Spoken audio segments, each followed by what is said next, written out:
가지로 내가 하나님의 말씀을 쫓고 싶어요. 은혜 가운데 나아가기를 원해요. 그런데 이 말씀이 내 지표가 되어 있지 않으면, 내가 오늘 하나님의 말씀을 따르고 있지 않으면, 내가 말씀을 묵상하고 있지 않으면 나도 모르게 죄에 쓸려가는 것처럼 그렇게 살아가게 됩니다. 먼저 16절, 너희 자신을 종으로 내주어 누구에게 순종하든지 그 순종함을 받는 자의 종이 되는 줄을 너희가 알지 못하느냐. 혹은 죄의 종으로 사망에 이르고 혹은 순종의 종으로 의에 이르느니라. 우리는 누군가의 종으로 살아갑니다. 눈에 보이지 않습니다. 그냥 단순히 사회생활하면서 월급 주는 사람의 종으로 살아가는 것. 예, 이건 뭐 그냥 누구나 그런 것 같지. 그런데 실제로는요, 많은 사람이 무엇인가의 종으로 삽니다. 어떤 사람은 명예와 권력, 군인들 명예에 살고 명예에 죽는, 그래서 그 명예 때문에 자기의 모든 것을 바치는 사람들. 근데 대부분의 사람들은 물질, 돈의 종으로 살아가게 됩니다.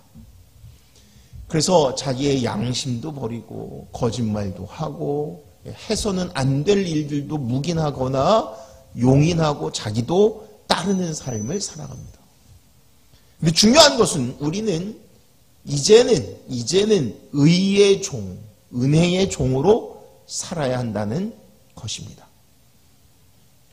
17절, 하나님께 감사하리로다. 너희가 본래 죄의 종이더니 너희에게 전하여 준 바 교훈의 본을 마음으로 순종하여. 하나님께 감사한대요. 이유는 우리가 이제는, 옛날에는 죄의 종이었는데 이제는 변화되어서 뭔가 다른 것을 쫓는 자가 되었기 때문에, 그래서 이것을 감사한다라고 이야기합니다. 그러면 다른 것이 아니라 오늘 성경에는 너희에게 전하여 준 바 교훈의 본이라고 써 있어요. 교훈의 본이 무엇이냐면 하나님의 말씀입니다. 성경 말씀. 하나님의 말씀을 쫓아 산다? 그럼 그냥 성경을 쫓아, 또는 율법을 쫓아라고 이야기하지 않고 너희에게 전하여 준 바 교훈의 본이라고 하는 이야기는, 오늘날은 우리가 얼마나 좋은 시대에 삽니까? 그래서 성경이 누구에게나 사람 손에 이렇게 주어지는 이런 시대에 살죠. 근데 인쇄술이 발달하기 전에는 말할 것도 없고, 오늘 성경, 이 로마서가 쓰여질 당시에는 우선 신약 성경은 있지 않고요. 기록되지 않았으니까요. 구약 성경도 있기는 있지만 거대한 두루마리 형태로 성전에 보관되어 있지 누구나 이렇게 볼 수 있지는 않습니다. 그러면 어떻게 성경의 말씀을 알아요? 구전으로 서로가 서로에게 전해주는 거예요. 그래서 전하여 준 교훈, 이렇게 표현하는 겁니다. 우리가 하나님의 말씀을 오랫동안 기억하기 위해서 오늘날에는 일부러 성경을 보면서 암송을 하지만, 성경이 없을 때에는 그들이 정말로 암송을 해야 되지만 그 말씀을 내가 기억할 때가 있었어요. 그런데 지금 신앙생활을 하는 그들이 이제는 내가 죄의 자녀가 아니라 하나님 의의 자녀로 살겠다라고 하고 어떻게 했냐면 그 말씀을 쫓아서 내가 순종하여 살았다고 이야기하는 겁니다. 18절, 죄로부터 해방되어 의에게 종이 되었느니라. 그러므로 말미암아, 뭐함으로 말미암아? 내가 말씀을 쫓아 순종함으로 말미암아. 그래서 어떻게 됐다는 얘기냐면 죄에서 벗어나서, 죄의 종에서 벗어나서 의의 종이 되었다. 은혜의 생명의 종이 되었다. 사람마다 반복되는 일들이 있습니다.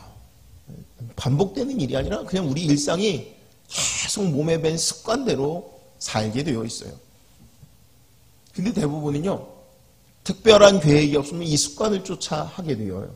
근데 이게 특별한 무엇인가가 아니라 그날의 계획 또는 그날 해야 하는 일들에 대한 모습이기도 합니다. 우리가 죄의 종으로 살려고 살 때는 그냥 밀려오는 풍수, 밀려오는 사람들의 이야기를 쫓아가면 그래요. 예를 들면 이런 거죠. 아침에 출근해서 사람들하고 얘기하다가 활동을 하다가 여러분 오늘 회식하러 갑시다. 뭐 하러 갑시다. 애들이 학교 끝나면 야 우리 오늘 놀러 가자 하면 자기가 분명히 오늘 해야 할 것, 공부해야 할 것, 누구를 만나야 할 것, 어떤 계획, 가족과 시간을 보내야 되는 이런 거 없으면 그냥 쓸려가는 거죠. 마찬가지로 내가 하나님의 말씀을 쫓고 싶어요. 은혜 가운데 나아가기를 원해요. 그런데 이 말씀이 내 지표가 되어 있지 않으면, 내가 오늘 하나님의 말씀을 따르고 있지 않으면, 내가 말씀을 묵상하고 있지 않으면 나도 모르게 죄에 쓸려가는 것처럼 그렇게 살아가게 됩니다. 그래서 우리가 주의 말씀을 묵상하는 것이 너무너무 중요해요. 19절 너희 육신이 연약함으로 내가 사람의 예대로 말하노니 전에 너희가 너희 지체를 부정과 불법에 내주어 불법에 이른 것 같이 이제는 너희 지체를 의에게 종으로 내주어 거룩함에 이르라. 신앙생활은 때로는 결단입니다. 결단. 머리로는 알아요. 또 뭐가 좋은지도 느껴요. 그런데 중요한 거는 내가 은혜의 삶을 살기 위해서는 내 스스로 결단하고 한 발 한 발 나아가야 된다는 거예요. 공부할 때 어떻게 해요? 공부 마음의 생각만 가지고 되는 게 아니라 결단하고 행동을 해야 돼요. 하다못해 가방을 싸들고 도서관에 가야 돼요. 운동 머릿속으로만 아유 다이어트 해야지 내가 운동해야지 해서 되는 게 아니라 내가 체육관에 가야 돼요. 또는 내 몸에 내가 운동복을 입고 밖으로 나아가야 돼요. 그런 것처럼 신앙생활도 똑같아요. 하나님이 원하시는 걸 알아요. 기쁜 게 뭔지 알아요. 말씀을 들었어요. 그러면 그 다음에는 순종하면서 나아가는 거예요. 그래서 우리의 결단, 행동 이거를 우리가 해나가는 모습으로, 그래서 의에 이르는, 거룩함에 이르는. 21절 너희가 그때 무슨 열매를 얻었느냐. 이제는 너희가 그 일을 부끄러워하나니 이는 그 마지막이 사망임이라.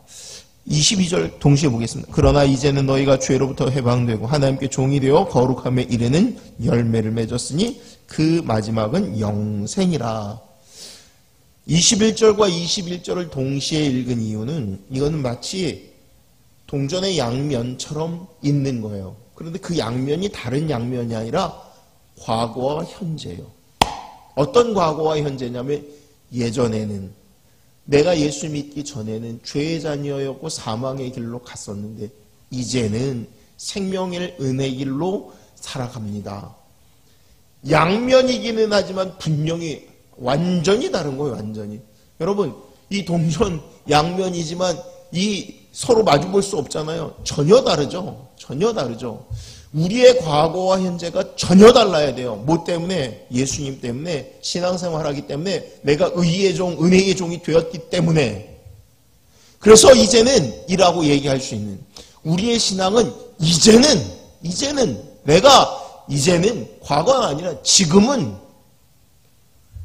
변화되어서 새로워지는, 온전케 되어지는 삶을 사는 저와 여러분들, 말씀을 쫓아 삶으로 풍성한 은혜를 누리는 저와 여러분들, 어제와 오늘이 다른 명확히 구분된 인생을 사는 모습이 되기를 주의 이름으로 축원합니다.